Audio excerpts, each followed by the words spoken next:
Okay, Peter, so here we go again, 2022. 2022 had a slightly inauspicious start. The first email that I got in my inbox was from the British Boxing Board of Control on the 1st of January saying all shows in the UK are suspended for the month of January and will resume in February. So a little bit of an inauspicious start. But I'm going to give a prediction here. I think this is going to be a bumper year for boxing. I think it's going to be an incredible year for British boxing, for world boxing. And I'll tell you for why. I'm looking at the amount of fights that we've got lined up. These are not fantasy matches. These are not matches we want to see. These are scheduled fights. I mean, the roster is just incredible. And then also I'm going to go on a bit later on to the fights that I'd like to see in 2022. So looking at this year to start off with, I mean, in January, we were looking at two fights. Callum Johnson against Joe Smith Jr. for the WBO light heavyweight fight. That was supposed to be light heavyweight title. That was supposed to be next week. And Chris Eubank Jr. Versus Liam Williams. Now, the Chris Eubank Jr. v. Williams fight was scheduled for the 29th of January. So that fell foul of the board's rule of suspending all fights in January. So it's been moved to the 5th of February.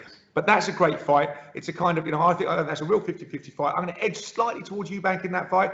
But it's at the Motor Point Arena in Cardiff. It's going to be a very vociferous Welsh crowd, and I think it's going to be a cracker. There's a big grudge match there as well, So I'm really looking forward to that fight.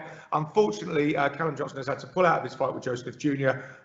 Due to catching COVID. Now that was going to be the first British world title or British fighter in a world title fight this year, but I'm hoping that leaves the door open because the WBO #1 contender, that was for the WBO title for Joe Smith, is Anthony Yarde. Now, Anthony Yarde has looked fantastic, in that rematch against Dinton Arthur at the end of last year. Interestingly enough, Yarde is a fighter I think has been made by his defeats. He's had those two defeats against Kovalov.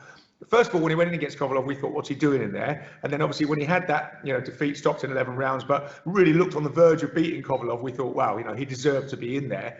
And then he's come back stronger for that. The defeat from Dinton Arthur, look what he did in the rematch. He seems to be a fighter moulded and made by these defeats and, enhanced, a bit like the old school fighters used to be, rather than, a defeat meaning the end of your career. A defeat for Yarde has meant that he's just moved up a level, moved up a notch. So that's great to see. And then also, I want to talk about scheduled fights, but, we've got that potential for Yarde fighting Joe Smith Jr. But obviously, what about Yarde fighting Buatsi? That's going to be an amazing fight out there, and Dan Azim is in that mix. So really, we've got 4 or 5 world-class light heavies. They're not even going to sort it out who's the best in Britain before they're all challenging for world titles. But that is a fascinating thing to come through. Now, also in February, moving on, we've got Amir against Kell Brook. So maybe a few years too late, but we can find out who wins that. And again, there's a lot of imponderables in that fight. Who's aged the better. So we're going to see who wins that. But there's a cracking fight in February, 27th of February, that I think is flying a little bit under the radar. And that's Lawrence Ocala against Mikhail Sislek. Ocala's third defence of his WBO title. Now Sislek, these are two guys in their prime. People have overlooked this, but Sislek is 32. He's had 21 fights, 20 wins. Interestingly, his only loss was when he went to the Congo to fight Ilunga Makabu, who's going to be featuring Canelo's adventures at cruiserweight, in May of this year.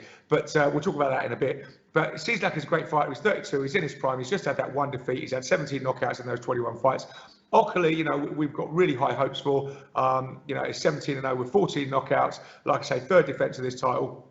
But to me, this is a real 50-50 fight. It's happening in London. And we've got a little bit of an insight into this as well, because one of our trainers, Darius Scott, our resident sort of pro cruiserweight, is over in Poland at the moment, sparring Sislek. So we get a bit of an insight. And, I'm speaking to Darius, and Darius is saying, I can't believe how hard this guy hits.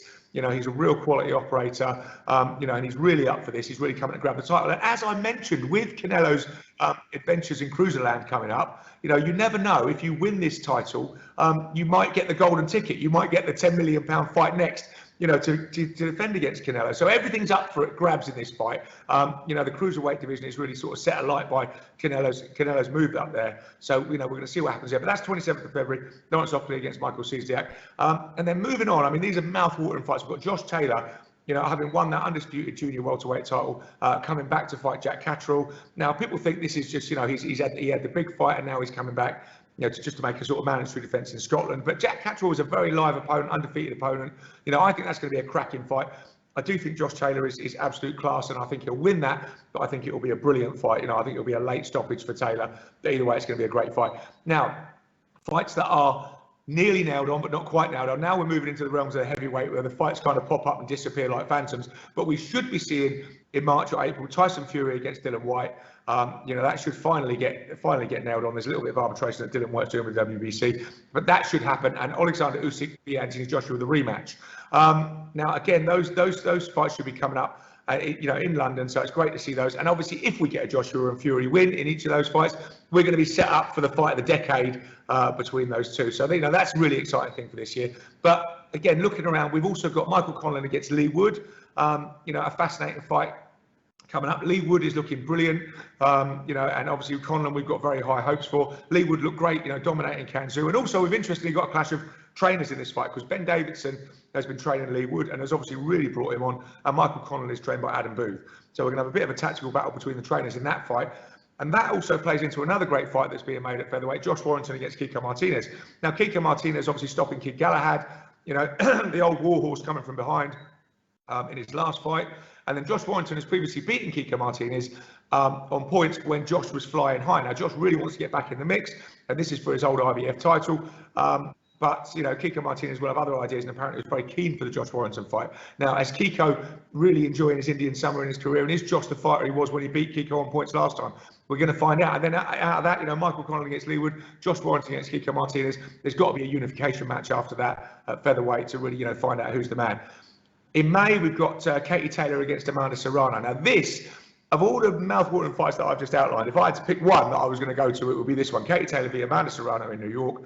For all Katie Taylor's titles, this is, last year was great for women's boxing. It really moved the game forward. This fight is really going to up the levels again. I mean, this is the pound for pound number one, pound for pound number two, facing off against each other for all the marbles. Doesn't get any better than this. The fight just oozes class. The pedigree is amazing. Like I said, women's boxing has taken on leaps and bounds, and this fight is really going to be a career-defining fight for both ladies, and I think will really move the women's game, forward leaps and bounds as well. So I really can't wait to see that.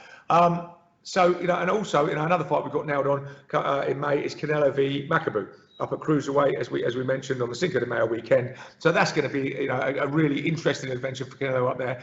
How's he going to deal with that extra weight? He says he's going to come in about a stone lighter than his opponent. How's he going to deal with the size and everything else? And then, like I say, what then does that mean for the cruiserweight division? Is he going to pay a brief visit, get a title, and go down to light heavy, or is he going to stay there and clean up like he did at super middle? But looking on for some fights that I'd like to see that are not made, so those are all made, and that's that's really the start of the year. That's why I say it's going to be an absolute bumper year. Tefimio Lopez against Gervonta Davis. I'd love to see those two go out. It doesn't really matter what Lopez has said he's going to move up from lightweight anyway. So wherever this fight is going to be made, that's a cracking fight. Two guys with amazing potential that really need to box each other, I think, to find out who's the best. I'm going to chuck a bit of a curveball in here. I think Joyce against Daniel Jaguar. Now, they've both been treading water a little bit. Obviously, Joyce will think he's moved on. He's beat Jaguar, and Jaguar has had a few run-of-the-mill victories since that fight. But, there's a little bit of a blockage in the heavyweight system, as we've said. And, those two going again, I think, just couldn't fail to be an exciting fight.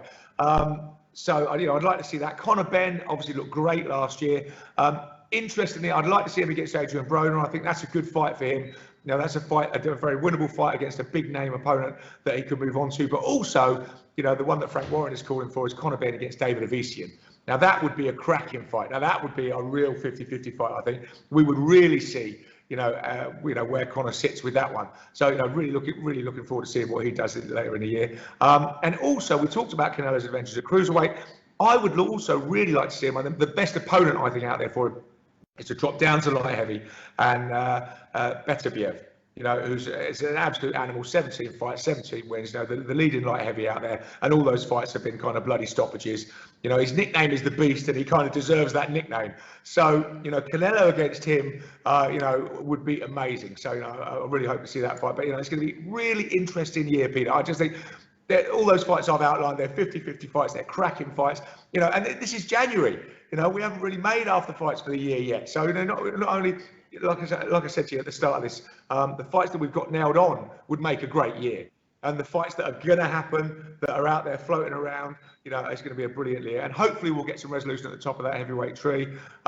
So I just think it's going to be a bumper 2022. Forget about the suspension. It will get us all the more eager for February. And as long as that goes ahead, we're in for a bumper year. That's my prediction. I can't wait to review the year, even though I'm just previewing it. So I'll speak to you again next week. Thanks, Peter.